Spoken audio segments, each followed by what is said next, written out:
Rich in colors, round shapes and really shiny spots. Hello, Mr. Tomato painting tutorial.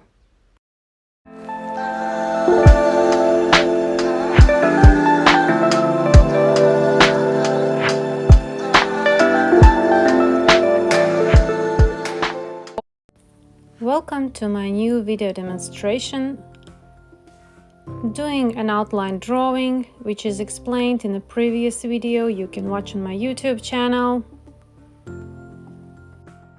Reference photo is available. Look in the description box, the link, and you can download it and use it.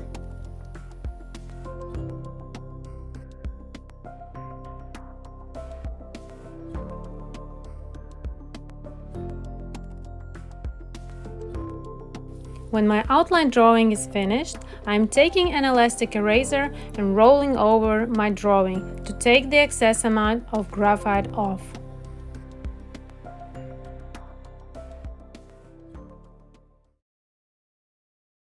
And my outline drawing is ready for watercolors. Now let's get to color mixing. I take my color swatches of red tones and find the most suitable one. And I find Winsor Orange, Sennelier Red and Dark Red, the most close one to tomato, which I will be painting. This mix works as a guider to me. I'm taking here Indian yellow, adding water and pigment, and taking Sennelier Red, which creates a very nice tone mixed together. I would also like to try Vermilion,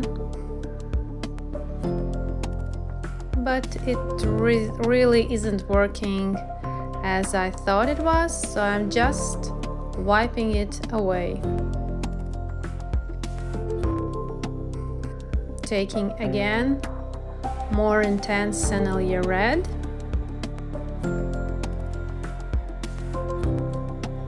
and adding Perylene Maroon to make this rich red color for darker area, for shadow area.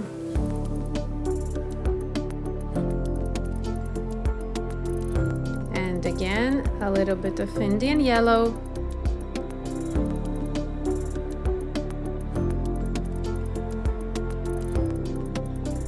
Blue-violet will work for the very first layer for shadow area. And as you can see, my original paper is covered with a paper towel just to be safe and not smudge it with some water drops or pigment drops. Keep it nice and clean. We are ready now to apply watercolors to our drawing. Before starting, I carefully observe my reference photo to make everything clear. In this case, tomato is a round object. It's not like petals or leaves which have borders and nothing behind it. With this round object and really shiny spots on each round section, everything should be considered. And those white spots should be left white as paper. And about the round object and borders, as the tomato goes behind our eyesight, we should leave edges very careful, not without that border what leaves watercolors when they smudge through a watery layer. We need to make disappearing edges. That's the term used in botanical artists.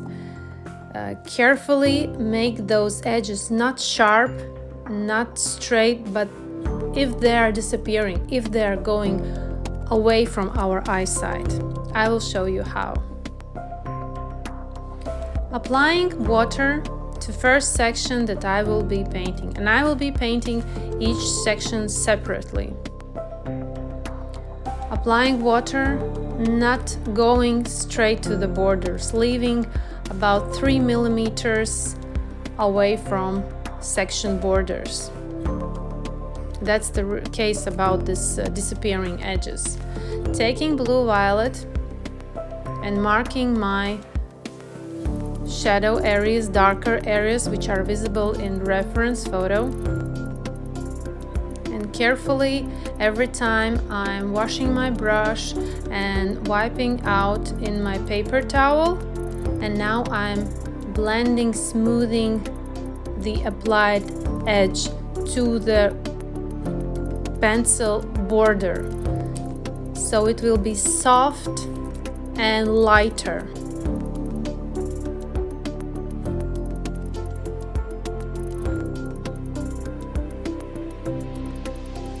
Here we don't need sharp edges, not this time. And carefully with white spots, leave them untouched. White spots are the white paper you have. Nothing can be lighter with watercolors. Strengthening my shadows while the area is still wet.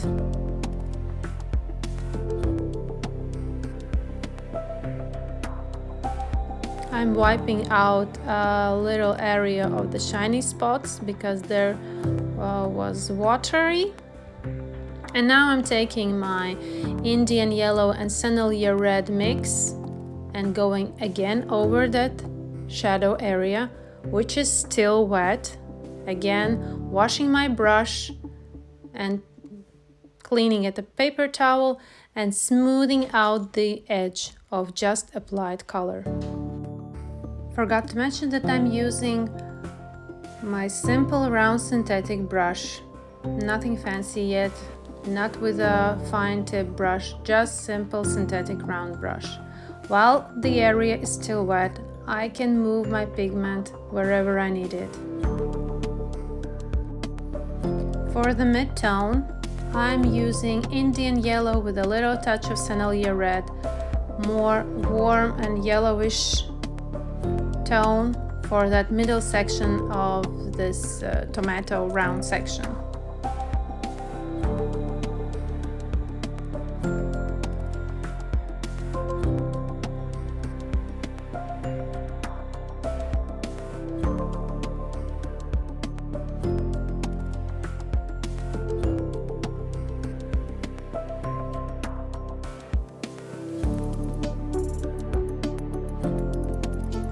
And adding more Sennelier red and Indian yellow mix. We will need a lot of layers here, and I go really slow in the beginning just to be sure that I'm doing it right, the color mix is right. Don't go too with strong mixes in the beginning.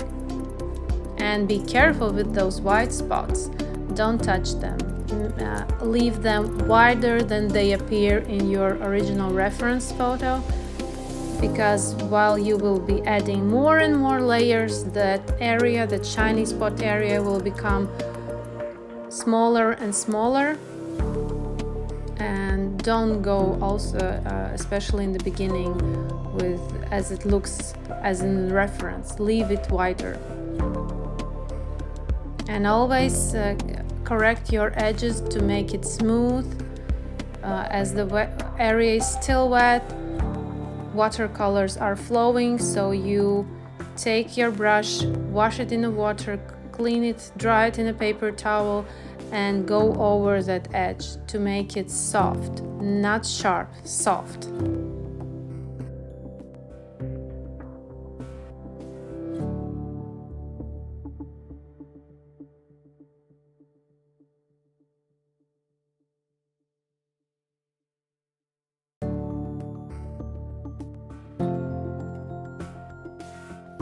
Now on to the next section, the same. Look at your reference, see where shadow is, see where is that lightest spot, that shiny spot, leave it untouched. Start with blue-violet. You can experiment and don't add this blue-violet. I'm using it because I can see that my paintings look richer in color and more realistic when I really add different types of pigments, of course, which are related to the subject. And this violet, blue-violet in the very beginning creates depth, real depth. I like it, but not everybody is using it. There are many watercolor artists who are doing this, applying blue-violet in the first layers. So this is your choice, you can try it. So here I'm doing the same with the first section, going first from the darkest area to the light area, leaving the shiny spot untouched, and adding more and more this color mix while area is wet. Comparing to reference image, seeing what I need, where I need more watercolors, where I need them lesser. This tomato has many these round separate shapes. So now I'm a little bit speeding up the video because I'm doing the same technique over and over till I done all sections and first layer is applied.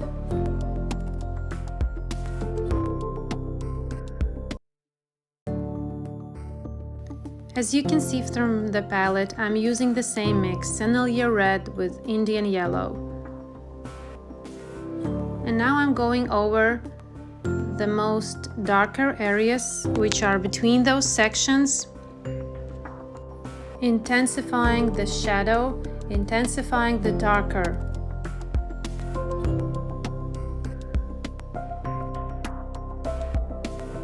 Now is all about adding layers and layers of this mix to create richness, to create round shape of this tomato, and to create this rich color of red tone of this tomato.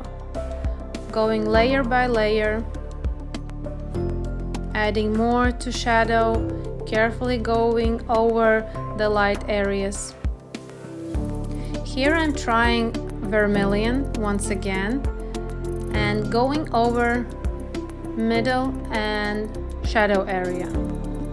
As you can see, in any tomato there is a lot of orangey and yellowish pigment. That's why I'm giving a try to Vermilion and doing this with watery washes. Again, I'm using only my simple round synthetic brush to create smoothness and wide brush strokes for this beautiful round tomato washes. And what I like working with my round simple synthetic brush is that when I apply color, I'm in the same time I'm smoothing it out. It really nicely smooths out the paper. But be really careful not to overwork one section while it's still wet, because you can easily damage paper.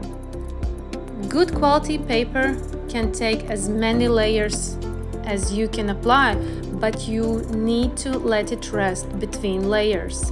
That's why I'm jumping from one section to another, just to make sure that my paper rests. This paper is very thick, it can handle really a lot of layers, but I need that wet areas completely dry, then go over again.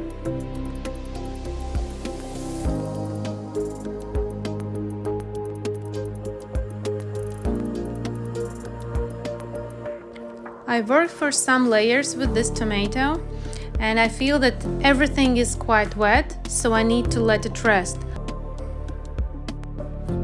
First few layers of leaves are done and my tomato is really dry. I can work on it again, intensifying shadows, going again over with the same mix. Nothing has changed with colors, Sennelier red and Indian yellow. and for the darker areas, Perylene Maroon. As you can see, my shiny spots are getting smaller as I paint layer after layer, and that's normal. That's why I always suggest leave the white area wider as it looks in the reference. You can always color something darker, but making it lighter, making that white paper back is very hard with watercolors, so better leave it wider as it is in the reference.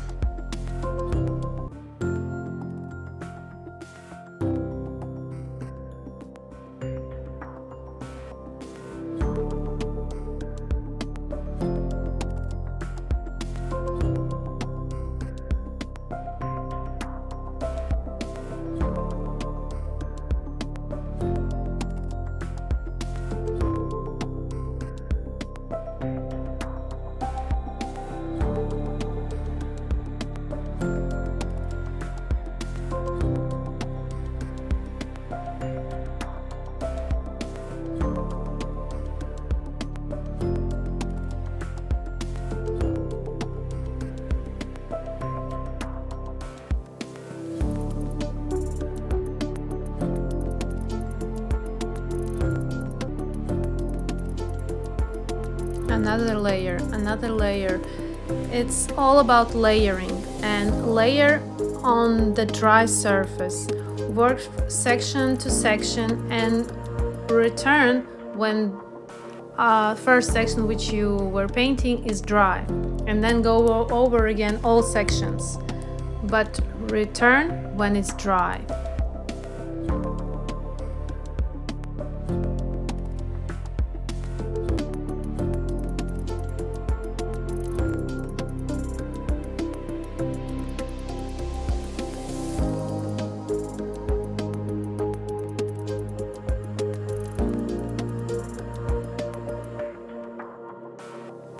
Here I'm using my fine tip brush to reinforce shadow with some more visible brush strokes, and using more Perylene Maroon for that, because when I compare to my reference, I see that the reference tomato is still more richer in color, and I feel that I need to go a little bit darker with Perylene Maroon to intensify shadow area, intensify darker spots.